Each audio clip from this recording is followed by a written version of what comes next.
സ്വാഭാവികമായിട്ട് നമ്മളെല്ലാം സാധാരണക്കാരാണ്. പരമഹംസ പദവിയിലേക്ക് പടിപടിയായി ഉയർത്തുക എന്നുള്ളതാണ് ശ്രീമദ് ഭാഗവതത്തിന്റെ പരമമായ ലക്ഷ്യം. ഭക്തിയാണ് ഭാഗവതത്തിന്റെ പരമമായ ലക്ഷ്യം. ഭക്തിയിലൂടെ എവിടേക്ക് എത്തേണ്ടത്? ജ്ഞാനത്തിലേക്ക്. എന്താണ് ജ്ഞാനം? ഒറ്റവാക്കി പറയാല്ലേ, ഇവിടെ ഭഗവാൻ മാത്രമേ ഉള്ളൂ എന്ന സത്യം നല്ല പോലെ ദൃഢമായിട്ട് ഉറയ്ക്കണം. അതൊന്ന് ഉറച്ചു കിട്ടാനാണ് എൻ്റെ ഗുരുവായൂരപ്പ ഭാഗവത ആചാര്യന്മാരായാലും ഭാഗവത ഉപാസകന്മാരായാലും ഭാഗവത പഠിതാക്കളായാലും എല്ലാം അവിടെയാണ്. ഭഗവാൻ തന്നെ പറഞ്ഞിട്ടുണ്ട്, വളരെ കുറച്ചു പേർക്ക് മാത്രമേ ഈ ഭാഗവതമൊക്കെ കേൾക്കാൻ തോന്നുള്ളൂ. ഒന്നിരിക്കണ്ടേ? ക്ഷമയോടുകൂടി ഒരു 1.25 മണിക്കൂർ ഇതിന്റെ മുൻപിൽ ശ്രദ്ധയോടുകൂടി ഇരിക്കണം. ഇത് കേൾക്കുമ്പോൾ നമ്മൾ ഇന്ന് ആ ഭാഗത്തിലേക്ക് വരും. 2-ാമത്തെ അധ്യായത്തിൽ വരുമ്പോൾ നല്ല രസമാണ്. ജരാസന്ധൻ തടവിലാക്കിയ രാജാക്കന്മാരുടെ അതിമനോഹരമായ ഒരു സ്തുതിയുണ്ട്. 73-ാമത്തെ അധ്യായത്തിലാണെന്നാണ് എൻ്റെ ഓർമ്മ. 73-ല് ആ ഭാഗത്തേക്ക് വരുമ്പോൾ രാജാക്കന്മാർ പറയുന്നുണ്ട് ഗുരുവായൂരപ്പനോട്, ഗുരുവായൂരപ്പ, ഞങ്ങൾക്കിനി സംസാരത്തിലേക്കുള്ള ആ ദുഃഖം ഞങ്ങൾക്ക് വരുത്തരുത് കേട്ടോ. ഞങ്ങൾക്ക് ആത്യന്തികമായ ക്ഷേമം നൽകുന്ന ഭക്തി ഉണ്ടാവണേ ഗുരുവായൂരപ്പ എന്നാണ് പ്രാർത്ഥിക്കേണ്ടത്. ഭക്തി കിട്ടണമെങ്കിൽ എന്ത് ചെയ്യണം? ഭക്തി ഉണ്ടാവണേ, ഭക്തി ഉണ്ടാവണേ, ഭക്തി നൽകണേ ഗുരുവായൂരപ്പ എന്ന് ഇങ്ങനെ നിരന്തരം അനുസന്ധാനം ചെയ്ത് പ്രാർത്ഥിക്കണം. ഭഗവാന്റെ തിരുനാമം കേൾക്കുമ്പോൾ എൻ്റെ ഹൃദയത്തിന്റെ അകത്ത് അകാരണമാകുന്ന ആനന്ദം ഞാൻ അനുഭവിക്കുമാറാകണം. ഭഗവാന്റെ ഭാഗവതമാകുന്ന ഈ മഹത് ഗ്രന്ഥം അല്ലെങ്കിൽ ഈ ഭഗവാന്റെ ജ്ഞാനസ്വരൂപത്തെ വായിക്കുന്ന സമയത്ത് ആ തരംഗാവലി എൻ്റെ ശ്രോത്രത്തിൽ വീഴുന്ന സമയത്ത് പറഞ്ഞറിയിക്കാനാവാത്ത ആനന്ദം എൻ്റെ ഉള്ളിൽ അനുഭവപ്പെടണം ഗുരുവായൂരപ്പ. ഇങ്ങനെയാണ് നമ്മൾ പ്രാർത്ഥിക്കേണ്ടത്. അതല്ലേ വേണ്ടത്? ഭഗവത് കഥകൾ കേട്ടിരിക്കുമ്പോൾ എന്തെന്നില്ലാത്ത നിർവൃതി, തത്വാനുഭൂതി നമുക്ക് അനുഭവിക്കുമാറാകണം. വേണ്ടേ? അതിനല്ലേ ഇതിന്റെ മുമ്പിൽ വന്നിരിക്കുന്നത് നമ്മള്. അപ്പൊ ഇത് കിട്ടണമെങ്കിൽ അതിനായിക്കൊണ്ട് നമ്മൾ ഭഗവാനോട് അർത്ഥിക്കണം. കൽപ്പവൃക്ഷമാണ് ഭഗവാൻ, അല്ലെ? എന്ത് ചോദിച്ചാലും ഭക്തന്മാർക്ക് തന്നെ. അപ്പൊ നമ്മളിവിടെ കുറച്ചു മുമ്പ് ആചാര്യൻ പറഞ്ഞു, സ്വയംവരം വരെ പറഞ്ഞു നിർത്തി. ഞാൻ നേരെ 72-ാമത്തെ അധ്യായത്തിലാണ് കിടക്കുന്നത്. കാരണം 1.25 മണിക്കൂർ 1.5 മണിക്കൂർ പോരാ ശരിക്ക്. രാജസൂയം വിസ്തരിച്ച് പറയുകയാണെങ്കിൽ അതിപ്പോ എവിടെ തുടങ്ങും എവിടെ അവസാനിക്കുന്നു ഒരു നിശ്ചയവും എനിക്കില്ല കേട്ടോ. എന്താ കാരണം? പരിപൂർണമായും കർത്തൃത്വ അഭിമാനമില്ലാതെ ഗുരുവായൂരപ്പന്റെ ആ ജഗദംബികയായ വെളുത്താട്ടമ്മയുടെ ആ തൃപ്പാദപത്നങ്ങളിലേക്ക് സ്വയം സമർപ്പിച്ചുകൊണ്ടാണ് ഈ ആചാര്യന്മാരിരിക്കുന്ന ഈ വേദിയിൽ ഇരുന്നു കൊണ്ട് ഭാഗവത പഠിതാവാകുന്ന ഞാൻ ഈ അധ്യായങ്ങളെ സമീപിക്കുന്നത്. ഞാൻ ഇങ്ങോട്ട് വരുമ്പോൾ എൻ്റെ കൂടെ വന്ന ആളോട് ഞാൻ പറഞ്ഞു, എത്രയോ വേദികളിൽ ഇപ്പൊ എത്തിച്ചു ഗുരുവായൂരപ്പൻ. പക്ഷേ ഇപ്പോഴും ഓരോ വേദിയിലേക്കും കടക്കുമ്പോൾ ആദ്യമായിട്ട് ഭാഗവതം പറയാൻ പോകുന്നത് പോലത്തെ ഒരു നവ്യ അനുഭവത്തോടു കൂടിയാണ് ഇതിന്റെ മുമ്പിൽ വന്നിരിക്കുന്നത്. ആ ഒരു അനുഭൂതിയാണ്. ആദ്യമായിട്ട് ഭാഗവതം പറയാൻ വന്നിരിക്കുകയാണെന്നുള്ളൊരു ഫീലിങ്ങോട് കൂടി നമ്മൾ പറയില്ല ഇപ്പത്തെ ആ ഒരു വൈബോട് കൂടി, ന്യൂജൻ ഭാഷയിൽ പറയണം, വൈബോട് കൂടിയാണ് വന്നിരിക്കുന്നത്. ആദ്യമായിട്ടാണ് അത്ര. ഈ ധർമ്മപുത്രരും അങ്ങനെയായിരുന്നു. യുധിഷ്ഠിര മഹാരാജാവിന്റെ ആ പ്രൗഢ ഗംഭീരമാകുന്ന ആ ഒരു സദസ്സാണ്. എല്ലാം ചോദ്യോത്തരങ്ങളിലൂടെ തുടങ്ങാം, അല്ലെ? യുധിഷ്ഠിര മഹാരാജാവിന്റെ പ്രൗഢഗംഭീരമായ സദസ്സിൽ ആരൊക്കെയായിരുന്നു? ബ്രാഹ്മണരുണ്ടായിരുന്നു, ക്ഷത്രിയരുണ്ടായിരുന്നു, വൈശ്യന്മാര്, മുനികള്, സഹോദരന്മാര്, ആചാര്യന്മാര്, കുലവൃദ്ധന്മാര്. അങ്ങനെ ഗംഭീരമാകുന്ന ആ സദസ്സ്, പ്രൗഢഗംഭീരമാകുന്ന ഭാരതത്തിലെ ഏറ്റവും വലിയ ആ വിദ്യുൽ സദസ്സില് അന്നൊരു 10,000 സൂര്യന്മാര് ഒന്നിച്ച് ഉദിച്ച് ഉയർന്നാൽ എങ്ങനെ ഉണ്ടാവും? അത്രയും ശോഭയോടുകൂടി. ഞാൻ പറഞ്ഞത്ര 10,000 സൂര്യന്മാരുടെ പ്രഭ പോലും അവിടെ നിഷ്ഫലമായി പോകുന്ന പ്രഭയോടുകൂടി ഒരാൾ അവിടെ ഇരിപ്പുണ്ട്, സാക്ഷാൽ ശ്രീകൃഷ്ണ പരമാത്മാവ്. അതുകൊണ്ട് അദ്ദേഹത്തിന്റെ ആനന്ദത്തിന് എന്താ പറയാ, അതിരില്ലാത്ത ആനന്ദത്തിന്റെ സമുദ്രത്തിലേക്ക് എടുത്തെറിയപ്പെട്ടിരിക്കുക. ആര്? യുധിഷ്ഠിരൻ. നമ്മൾ അങ്ങനെ വേണം അതിനെ കാണാൻ. അപ്പൊ വളരെ സന്തോഷത്തോടുകൂടി എന്തും ചോദിക്കാം ഭഗവാനോട്. ആ ഭഗവാനോട് പറഞ്ഞു, അല്ലയോ ഭഗവൻ, അവിടുന്നാണ് സർവഗുണപരിപൂർണനായിരിക്കുന്ന, അവിടുന്നാണ് ഈ സകല ചരാചരങ്ങളിലും വർത്തിക്കുന്നതെന്ന് അടിയനറിയാം. പക്ഷെ എങ്കിലും രാജാവാന്നുള്ള അഭിമാനമുള്ളത് കൊണ്ട് ഞാൻ അങ്ങയോടൊരു കാര്യം ഉണർത്തിക്കുകയാണ്. അങ്ങയോട് വേണം എന്തും ചോദിക്കാൻ. എന്താണ് ചോദ്യം? ഇന്ദ്രാദിദേവന്മാരാരാ? അവിടുന്ന് തന്നെയാണ്. ആ ഇന്ദ്രാദിദേവന്മാരെ പ്രീതിപ്പെടുത്തുവാനായിക്കൊണ്ട്, പിതൃക്കളെ പ്രീതിപ്പെടുത്തുവാനായിക്കൊണ്ട് ഒരു രാജസൂയ യാഗം ചക്രവർത്തിമാരെ നടത്തേണ്ടതുണ്ട്. ചക്രവർത്തി പദത്തിലേക്ക് എത്തണം എങ്കിൽ രാജസൂയ യാഗം കഴിക്കാൻ പറ്റൂ. അങ്ങനെ ഒരു രാജസൂയ യാഗം കഴിക്കണമെന്ന് എനിക്ക് ഒരാഗ്രഹം എൻ്റെ ഉള്ളിൽ, ഒരു ചോദന ഉണർന്നു. അവിടുന്ന് അത് നിവർത്തിച്ചു തരണം ഗുരുവായൂരപ്പ എന്നിങ്ങനെ തൊഴുകൈകളോടുകൂടി ഭഗവാനോട് അഞ്ജലീബന്ധം ചെയ്തുകൊണ്ട് ഭഗവാനോട് പ്രാർത്ഥിച്ചു. എന്നിട്ട് അടുത്തതായിട്ട് എന്താ പറയുന്നത്? ഈ ആഗ്രഹം തോന്നിയത് ഇനി തെറ്റാണോ? രണ്ടാമത്തെ ശ്ലോകത്തിൽ വന്നപ്പോഴത്തേക്കും യുധിഷ്ഠിരൻ തന്നെ സ്വയം കറക്റ്റ് ചെയ്യാണ്. എന്താ കാരണം? വാസ്തവത്തിൽ അങ്ങയ്ക്ക് ഈ സകല ചരാചരങ്ങളുടെയും ഉള്ളിൽ അന്തര്യാമിയായി വസിക്കുന്ന അങ്ങയ്ക്ക് ഇതുമായിട്ടൊന്നും യാതൊരു ബന്ധവുമില്ല. അങ്ങ് മായാരൂപേണയാണ്, ലീലാവിഗ്രഹ മാനുഷ രൂപം ധരിച്ചിരിക്കുകയാണ്. അങ്ങ് വാസ്തവത്തിൽ കർമ്മം ചെയ്യുന്നുണ്ട് എന്ന് പറയുന്നത് അജ്ഞന്മാരാണ്. അങ്ങയ്ക്ക് യാതൊരു കർമ്മവുമില്ല, ഒരു കർമ്മവും അങ്ങയെ ബാധിക്കുന്നില്ല, സുഖദുഃഖവുമായി അങ്ങയ്ക്ക് യാതൊരു സംബന്ധവുമില്ല. പക്ഷെ എങ്കിൽ കൂടിയും ഞാനൊരു കൃഷ്ണഭക്തനാണ്. കൃഷ്ണഭക്തന്മാരുടെ, നോക്കൂ എന്തൊരു വിനയം, കൃഷ്ണഭക്തന്മാരുടെ മഹിമ ഈ ലോകത്തിൽ പ്രകാശിപ്പിക്കുവാൻ വേണ്ടിയിട്ടാണ് ഞാൻ അങ്ങയോട് ഈ ആവശ്യം ഉണർത്തിച്ചത്. ഈ കൃഷ്ണഭക്തന്മാരുടെ മഹിമ എങ്ങനെയാ? സ്വന്തം ശരീരം കൊണ്ടും. ഇപ്പൊ ഇവിടെ നമ്മളെന്താ പൂക്കൾ കൊണ്ട് ഒരമ്മ ചില സ്ഥലങ്ങളിൽ ചെല്ലുമ്പോൾ കാണാം അമ്മമാര് ഇങ്ങനെ പൂക്കൾ ഇങ്ങനെ മാല കെട്ടണ കാണാം. ചില അമ്മമാര് പാത്രം കഴുകണത് കാണാം, ചില അമ്മമാര് പാചകം ചെയ്യുന്നത് കാണാം. ഈ ഭാഗവത വേദികളിലില്ല. ഈ അമ്മമാരൊക്കെ എന്താ സ്വന്തം ശരീരം കൊണ്ട് സ്വാർത്ഥതയെ വിട്ടൊഴിഞ്ഞ് ഭഗവത് സേവ ചെയ്യുകയാണ്. ഇങ്ങനെയാണ് ഭക്തന്മാര് ചെയ്യുക. ശരീരം കൊണ്ടും മനസ്സുകൊണ്ട് ഭഗവാന്റെ തിരുനാമം അല്ലെങ്കിൽ ഭഗവാന്റെ തിരുരൂപം ചാരുരൂപം ധ്യാനിച്ചുകൊണ്ട്, അപ്പൊ ശരീരം കൊണ്ട് സേവ ചെയ്യുന്നു ഭക്തന്മാർക്ക്, മനസ്സുകൊണ്ട് ഭഗവാനെ ധ്യാനിക്കുന്നു, നാവ് കൊണ്ട് ഭഗവാന്റെ നാമത്തെ ഉച്ചരിച്ചും കൊണ്ട് ഈ ചെയ്യുന്ന സേവനങ്ങളുടെ പ്രയോജനം എന്താണ്? ഭക്തനെ കൊണ്ട് അസാധ്യമായിട്ട് ഒന്നുമില്ല എന്ന് ലോകത്തിന് കാട്ടിക്കൊടുക്കണം. ഭക്തിയുടെ മഹിമയെ വെളിപ്പെടുത്തണം. ചക്രവർത്തി ആയാൽ പോലും ഭഗവത് ഭക്തി ഇല്ലെങ്കിൽ ഇത്തരം കാര്യങ്ങൾ അസാധ്യമാണെന്നാണ് ശ്രീ സുഖബ്രഹ്മർഷിയുടെ അഭിപ്രായം. ഭക്തി ഉണ്ടെങ്കിലോ സാധാരണക്കാരാണ്. ഗുരുവായൂരപ്പന്റെ പദം എനിക്കൊന്നും അറിയില്ല കേട്ടോ ഗുരുവായൂരപ്പ എന്നുള്ള വിനയത്തോടുകൂടി സമർപ്പണ മനോഭാവത്തോടു കൂടിയുള്ള ഭക്തിയുള്ളവരാണെങ്കിലോ എന്ത് കാര്യവും ആ ഭക്തനെ കൊണ്ട് സാധിപ്പിക്കും ഭഗവാൻ. അവർക്ക് മാത്രമേ അവരുടെ ആഗ്രഹങ്ങളെ സാധ്യമാക്കാൻ സാധിക്കുകയുള്ളൂ എന്ന് കൂടി ഇവിടെ ഒരു ധ്വനിയുണ്ട്. അതുകൊണ്ടല്ലയോ ദേവദേവ, എന്തിരിവടിയുടെ പാദപത്മത്തെ സേവിക്കുന്ന ഭക്തന്മാരുടെ മഹാത്മ്യം ഈ ലോകത്തിനൊന്ന് നല്ല പോലെ പ്രകാശിപ്പിച്ച് കൊടുക്കണം.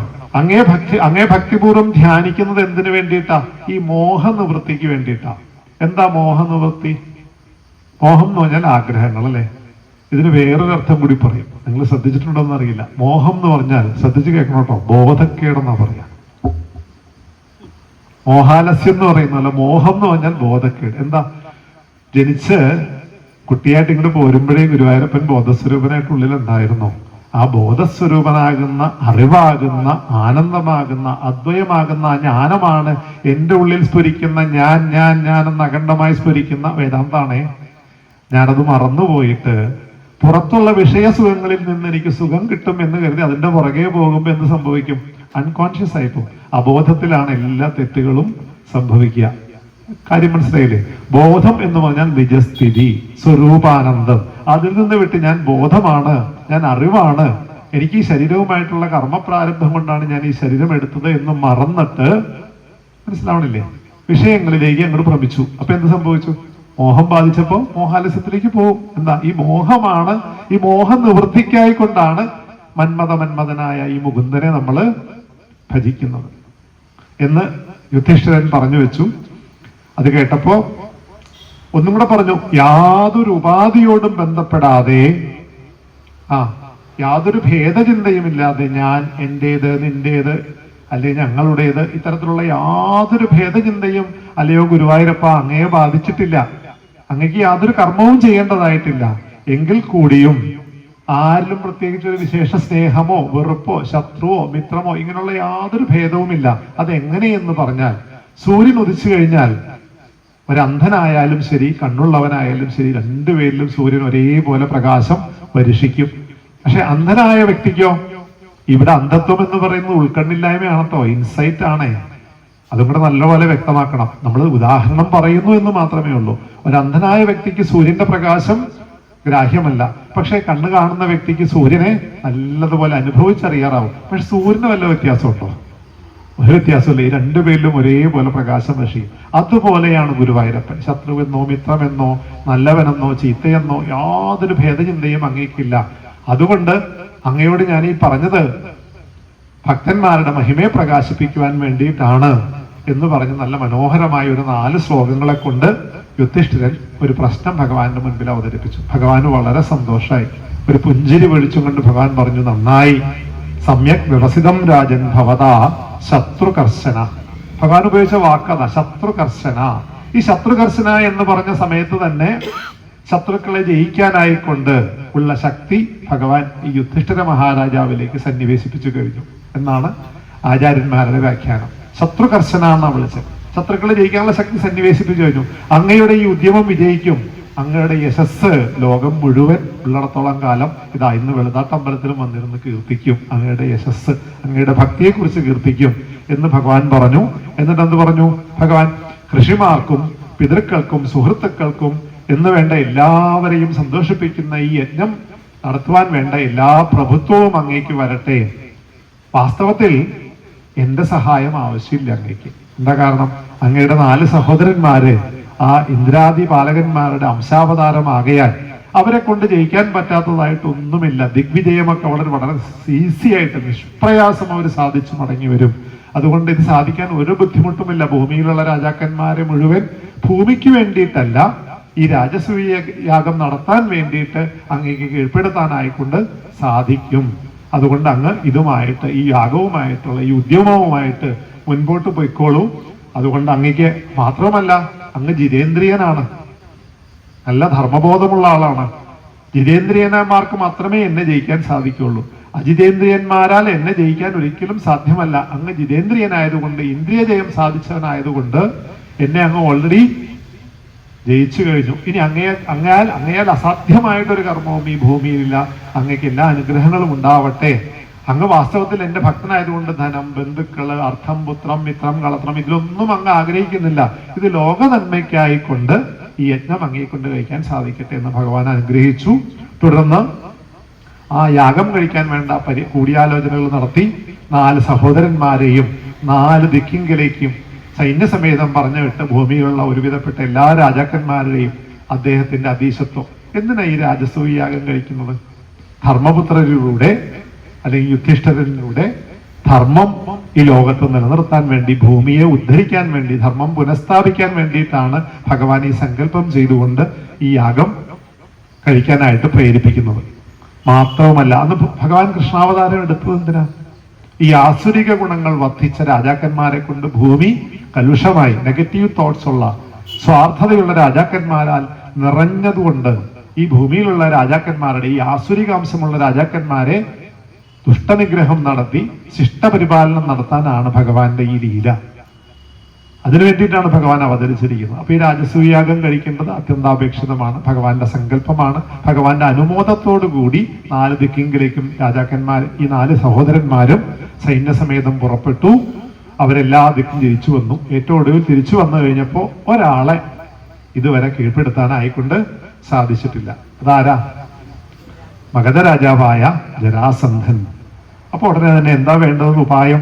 ഭഗവാന്റെ മുഖത്തേക്കാണ് എപ്പോഴും. എന്തായാലും യുധിഷ്ഠിരൻ എപ്പോഴും ഭഗവാന്റെ മുഖത്തേക്കാണ് നോക്കുക. പുഞ്ചിരി പിടിച്ചുകൊണ്ട് നിൽക്കുന്ന ഭഗവാന്റെ മുഖത്തേക്ക് നോക്കി ഭഗവാൻ പറഞ്ഞു, ആയിക്കോട്ടെ, പണ്ട് ഉദ്ധവരാകുന്ന എന്റെ മന്ത്രിപ്രവരൻ ഒരു ഉപായം പറഞ്ഞു തന്നിട്ടുണ്ട്, അത് തന്നെ ഇവിടെ പ്രയോഗിക്കാം എന്ന് പറഞ്ഞ് ഭഗവാനും അർജുനനും ഭീമസേനനും ബ്രാഹ്മണ വേഷം കെട്ടി മഗധ രാജധാനിയായ ഗിരിവ്രജത്തിലേക്ക് പുറപ്പെട്ടു. ജരാസന്ധൻ വലിയ ബ്രാഹ്മണ ഭക്തനാണ്. ബ്രാഹ്മണന്മാർക്ക് ദാനം കൊടുക്കുക അദ്ദേഹത്തിന് വലിയ സന്തോഷമുള്ള കാര്യമാണ്. അങ്ങനെ ദാനം കൊടുക്കുന്ന അവസരത്തിൽ ഈ 3 ബ്രാഹ്മണന്മാരും ജരാസന്ധന്റെ മുന്നിൽ ചെന്ന് നിന്നു. എന്നിട്ട് ജരാസന്ധനോട് എന്ത് പറഞ്ഞു? ഞങ്ങൾ വളരെ ദൂരെ നിന്ന് വരുന്ന ബ്രാഹ്മണരാണ്, ഞങ്ങൾക്ക് ഞങ്ങളുടെ മനസ്സിലുള്ളത് അങ്ങ് ദാനമായി നൽകണം. അപ്പൊ മനസ്സിലുള്ള ദാനമായിട്ട് ചോദിക്കും, ഇവരെന്താ ചോദിക്കാന്ന് അറിയില്ലല്ലോ, സ്വാഭാവികമായിട്ട് സംശയം തോന്നില്ലേ? പക്ഷെ ദാനം കൊടുക്കാൻ തയ്യാറായാൽ പ്രാണനെ വരെ ദാനം കൊടുക്കണം എന്നാണ് ബ്രാഹ്മണന്.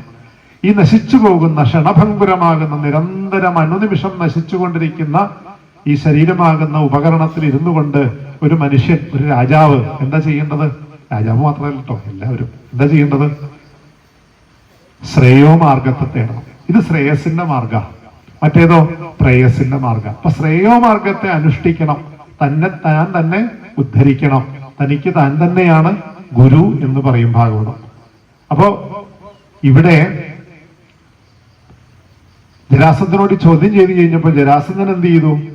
പിന്നെ ഭഗവാനല്ലേ പറയണേ, എത്ര മനോഹരമായിട്ടായിരിക്കും അവതരിപ്പിക്കുക. ആ രന്തിദേവന്റെ കഥ എന്താ പറയാ, ശിബി ചക്രവർത്തിയുടെ കഥ, മഹാബലിയുടെ കഥയൊക്കെ അങ്ങോട്ട് നന്നായിട്ട് കോട്ട് ചെയ്തുകൊണ്ടാണ് ഭഗവാൻ ഇത് അവതരിപ്പിച്ചത്. നല്ല പ്രസന്റേഷൻ സ്കില്ല ആർക്ക്? ഭഗവാനെ. ഇതങ്ങോട്ട് അവതരിപ്പിച്ചപ്പോൾ ജരാസന്ധൻ ഇങ്ങനെ ശബ്ദമായിട്ട് പെട്ടു. ആര്? ജരാസന്ധൻ പെടുത്തി. എന്നിട്ട് ഭഗവാന്റെ ഇങ്ങനെ നോക്കി. ഈ 3 ബ്രാഹ്മണരെ നോക്കിയപ്പോൾ ഇവരെനിക്ക് നല്ല പരിചയം ഉണ്ടല്ലോ. ഇവർ ബ്രാഹ്മണ വേഷം ധരിച്ചു വന്നെങ്കിൽ ഇവരുടെ കയ്യിലേക്ക് നോക്കിയപ്പോൾ ഭീമസേനന്റെ ഒക്കെ കയ്യിലേക്ക് നോക്കിയാൽ പെട്ടെന്ന് മനസ്സിലാവും അല്ലേ? ആ ഞാൻ തഴമ്പും ഗത പിടിച്ച തഴമ്പും നല്ല ആരോഗ്യ ദൃഢഗാത്രമായ ഒരു ബ്രാഹ്മണന്റെ ശരീരപ്രകൃതിയും ശരീരത്തിന്റെ ചേഷ്ടകളും ഒന്നും അല്ല ഇവരുടെ മുഖത്തു നിന്നും ശരീരത്തിൽ നിന്നും കാണുന്നത്. ഇവരെനിക്ക് നല്ല പരിചയമുണ്ട്. എന്തായാലും ബ്രാഹ്മണ വേഷത്തിൽ വന്നതല്ലേ. അപ്പൊ പെട്ടെന്ന് ജരാസന്ധൻ മനസ്സിൽ കരുതി, തന്റെ ആത്മാവിനെ തന്നെ സമർപ്പിച്ചാലും ദാനധർമ്മങ്ങൾക്കൊരു മുടക്കം വരുത്താൻ പാടില്ല. മാത്രവുമല്ല, ആ ജരാസന്ധന്റെ മനസ്സിൽ കൂടി അപ്പൊ കടന്നുപോയത് മഹാബലി ചക്രവർത്തിയുടെ ഔദാര്യമാണ്. അഹോ, എത്ര വലിയ ഔദാര്യമാണ് ആ മഹാബലി ചക്രവർത്തി ചെയ്തത്. എന്താ ചെയ്തത്? തന്റെ ഗുരുവായ ശുക്രമഹർഷി തടഞ്ഞിട്ടും അത് ഗണിക്കാതെ കണ്ട് എല്ലാം നഷ്ടപ്പെടുമെന്നറിഞ്ഞിട്ടും മുഴുവനും ഭഗവാന്റെ പാദങ്ങളിലേക്ക് സമർപ്പിക്കാനായ ഒരു ദാനധർമ്മത്തിന്റെ ആ ഒരു ഉത്കൃഷ്ടതയുണ്ടല്ലോ, അത് മനസ്സിൽ നല്ലോണം നിശ്ചയിച്ചുറപ്പിച്ചിട്ട് ആദ്യത്തെ വാക്ക് എന്താ പറഞ്ഞെന്നറിയാമോ? നിങ്ങൾക്ക് എന്റെ ശിരസ് വേണമെങ്കിൽ അതും ഞാൻ നൽകാം. കഴിഞ്ഞില്ലേ? അയാളെ കൊണ്ട് തന്നെ അയാളുടെ ശിരസ് വരെ ദാനം ചെയ്യാമെന്ന് പറയിച്ചുകൊണ്ടാണ് ഭഗവാൻ ഉടൻ തന്നെ വളരെ സന്തോഷത്തോടെ പറഞ്ഞു, ഞങ്ങൾക്ക് വേണ്ടത് ഞങ്ങൾ അന്നം കാക്ഷിച്ചു വന്ന ബ്രാഹ്മണരല്ല, യുദ്ധാഗ്രഹികളായി വന്ന ക്ഷത്രിയന്മാരാണ്. ഇത് ഞാൻ നിന്റെ ശത്രുവായ കൃഷ്ണൻ, ഇത് ഭീമസേനൻ, ഇത് അദ്ദേഹത്തിന്റെ അനുജൻ അർജുനൻ എന്ന് നന്നായിട്ട് അങ്ങ് പരിചയപ്പെടുത്തി. ഇത് കേട്ടതും ജരാസന്ധൻ അങ്ങോട്ട് പൊട്ടിച്ചിരിച്ചു, കൈകൊട്ടിച്ചിരിച്ചു. എന്നിട്ട് പറഞ്ഞു, ഹേ ബുദ്ധിഹീനന്മാരെ, നിങ്ങൾക്ക് യുദ്ധമാണ് വേണ്ടതെങ്കിൽ ഞാൻ യുദ്ധം തരാം. പക്ഷേ കൃഷ്ണ, ഭീരുവാണ് നീ, നിന്നോട് ഞാൻ യുദ്ധം ചെയ്യില്ല. ഞാൻ നിന്നെ യുദ്ധത്തിൽ തോൽപ്പിക്കുമെന്ന ഘട്ടം വന്നപ്പോ നീ എന്താ ചെയ്തത്? ഓടി നിന്റെ സ്വരാജ്യമാകുന്ന മധുരാപുരി ഉപേക്ഷിച്ച് സമുദ്രത്തിൽ പോയി ശരണം പ്രാപിച്ചവനാണ്. ഭീരുക്കളോട് ഞാൻ യുദ്ധം ചെയ്യില്ല. അർജുനൻ വളരെ കുട്ടിയാ, പ്രായം കൊണ്ടും ബലം കൊണ്ടും. അവൻ എനിക്ക് സമനല്ല. ഭീമൻ കൊള്ളാം, എന്നോടൊപ്പം പിടിച്ചു നിൽക്കും. ഭീമനുമായിട്ട് യുദ്ധം ചെയ്യാമെന്ന് പറഞ്ഞു. ഉടൻ തന്നെ 2 ഗദ, വലിയ ഗദ വരുത്തിച്ചു. അതിലേതാണ് നോക്കൂ, ആ ജരാസന്ധന്റെ മഹാത്മ്യം നോക്കൂ. ആദ്യം ഭീമനോടാ പറഞ്ഞത്, നിനക്ക് ഇഷ്ടമുള്ള ഗത എടുക്കാം. അതിൽ ഏറ്റവും വലിയൊരു ഗത എടുത്ത് ഭീമസേനൻ എടുത്തു. ജരാസന്ധനും മറ്റേതെടുത്ത് നേരെ യുദ്ധ ഭൂമിയിലേക്ക് തിരിച്ചു. ആ സമനിരപ്പായ ഭൂമിയിൽ 2 മതയാനകൾ, അങ്ങനെയാണ് ഭാഗവതം പറഞ്ഞത്, 2 മതയാനകൾ രംഗത്തിൽ പ്രവേശിച്ച് പരസ്പരം കുത്തുപിടിക്കുന്നത് പോലെ ആ കൊമ്പുകൾ കണ്ടിട്ടില്ലേ? നമ്മൾ യൂട്യൂബിലൊക്കെ കാണാം. ആന കുത്തുമ്പോ എങ്ങനെ കൊമ്പടിക്കുമ്പോൾ ആൾക്കാരൊക്കെ ഭയന്നോടും, വലിയ ശബ്ദം ഉണ്ടാവും. എന്തൊരു ഭീമാത്തുപോലെ മതിച്ച് യുദ്ധ ദുർമതന്മാരായിക്കൊണ്ട് ഈ 2 വീരന്മാരും പരസ്പരം പോരടിച്ചു. എന്തിനധികം പറയണം? ആകാശത്ത് മേഘഗർജനം പോലെയുള്ള ശബ്ദം എന്നൊക്കെയാണ് ശ്രീ ശുഖബ്രഹ്മർഷി അതിനെ വർണ്ണിക്കുന്നത്. അതിസുന്ദരമായിട്ടുള്ള ആ യുദ്ധരംഗം കണ്ട് എല്ലാ ദേവന്മാരും സന്തോഷിച്ചു. 27 ദിവസം ഈ യുദ്ധം നീണ്ടു നിന്നത്. ഈ ഗദയൊക്കെ ഉണ്ടല്ലോ, തവിട്ട് പൊടിയായി എന്നാ പറഞ്ഞത്. ഇവരുടെ കഴുത്തിലും കാലിലും തോളിലും ഒക്കെ അങ്ങോട്ട് അടിച്ചിട്ട് ഈ ഇരുമ്പിന്റെ വജ്രതുല്യമാകുന്ന ഗദ പൊടിഞ്ഞുപോയി എന്നാ ഭാഗവതം പറയണത്. അപ്പൊ എത്ര ആരോഗ്യമുള്ളവരായിരിക്കും അവരൊന്ന് ആലോചിച്ച് നോക്കൂ. ഈ ഗദ പൊടിഞ്ഞു കഴിഞ്ഞപ്പോഴോ അതിനേക്കാൾ ബലിഷ്ഠമായ മുഷ്ടികളെ കൊണ്ട് പരസ്പരം പ്രഹരിക്കാൻ തുടങ്ങി. അങ്ങനെ 27 ദിവസം. രാത്രി ആയി കഴിഞ്ഞാൽ നല്ല സുഹൃത്തുക്കളെ പോലെ ജരാസന്ധന്റെ രാജധാനിയിൽ പോയി ഒന്നിച്ചിരുന്ന് ഭക്ഷണമൊക്കെ കഴിച്ച് ഒന്നിച്ച് കിടന്നുറങ്ങും. നേരം വെളുത്താലോ നേരെ യുദ്ധഭൂമിയിലേക്ക് വന്നിട്ട് പരസ്പരം ശത്രുക്കളെ പോലെ കടിച്ചു കീറിക്കൊണ്ടുള്ള യുദ്ധം. ഓരോ നിമിഷം കഴിയും പരസ്പരം വർദ്ധിച്ചു വരുന്ന വീര്യത്തോടും കോപത്തോടും കൂടിയുള്ള ഏറ്റുമുട്ടൽ. അങ്ങനെ 27 ദിവസം കഴിഞ്ഞപ്പോ ഏകദാ മാതുലേയം വൈ പ്രാഹരാജൻ മൃഗോദരനാകുന്ന ഭീമസേനൻ വന്നിട്ട് ഭഗവാന്റെ അടുക്ക് വന്നു, അല്ലയോ മാധവ, എന്നെ കൊണ്ട് സാധിക്കുന്നു തോന്നണില്ല ഇവനെ ജയിക്കാൻ. ഒരാൾക്കും ഇല്ല ജയവും പരാജയവും. ഇവനെ എങ്ങനെ ഞാൻ വധിക്കാനാണ്? ഒപ്പത്തിനൊപ്പം നിന്ന് പൊരുതുകയാണ്. ഒരു വഴിയും ഞാൻ കാണുന്നില്ല. അവിടെ അഹങ്കാരവും നശിച്ചു. ആരുടെ? ഭീമന്റെ.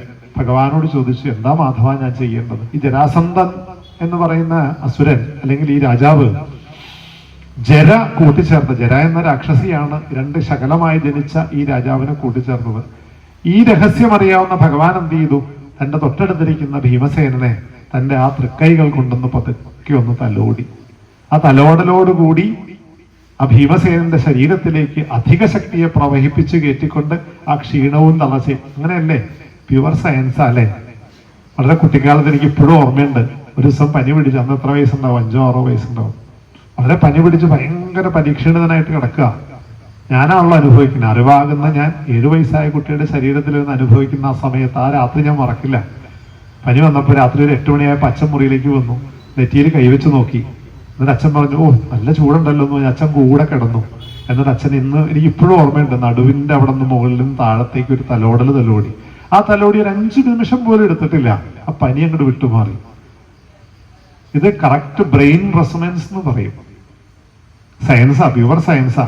നമുക്ക് ആർക്കെങ്കിലും വയ്യാണ്ടായി കഴിഞ്ഞാൽ നമ്മൾ സ്നേഹത്തോടു കൂടി അടുത്ത് ചെന്ന് നല്ല ആരോഗ്യത്തോടു ഉള്ള ഒരാള് നല്ല സ്നേഹത്തോടു കൂടി ഒന്ന് തലോടി കഴിഞ്ഞാൽ എന്തൊരാശ്വാസമായിരിക്കും അറിയോ.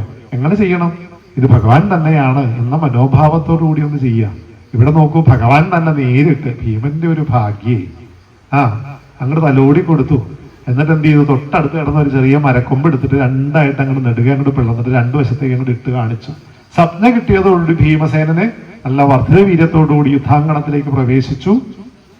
തക്ക നോക്കി ശത്രുവായ ജരാസന്ധന്റെ 2 പാദവും പിടിച്ച് മറിച്ചിട്ടു. നമ്മൾ കണ്ടിട്ടില്ലേ ആന? കണ്ടിട്ടില്ലേ? എന്താ ചെയ്യാ? ഒരു കാലങ്ങോട്ട് എടുത്തങ്ങോട്ട് മുകളിലേക്ക് കയറ്റി വെച്ചിട്ട് ഈ പനമ്പട്ടയുടെ അങ്ങോട്ട് അറ്റം പിടിച്ചിട്ട് അങ്ങോട്ട് ഒരു വലിയും പോകുന്നില്ലെങ്കിൽ ഒന്നും കൂടെ അങ്ങോട്ട് അമർത്തി ചവിട്ടിട്ട് ഒരു ഒറ്റ കീറങ്ങോട്ട് കീറും. ഇതുപോലെ 2 കഷ്ണമായിട്ട് അങ്ങോട്ട് പിളർന്ന് 2 ഭാഗത്തേക്ക് അങ്ങോട്ട് എറിഞ്ഞു. ആൾക്കാരെ ചിലര് ആർപ്പ് വിളിച്ചു, ചിലര് നിലവിളിച്ചു. ഭഗവാൻ കൃഷ്ണനും അർജുനനും ആ രംഗത്തേക്ക് ഓടിക്കേറി വന്ന് ഭീമസേനനെ ആലിംഗനം ചെയ്യുകയും പ്രശംസിക്കുകയൊക്കെ ചെയ്തു എന്ന് പറഞ്ഞുകൊണ്ട് 72-ാമത്തെ അധ്യായം സമാപ്തമായി.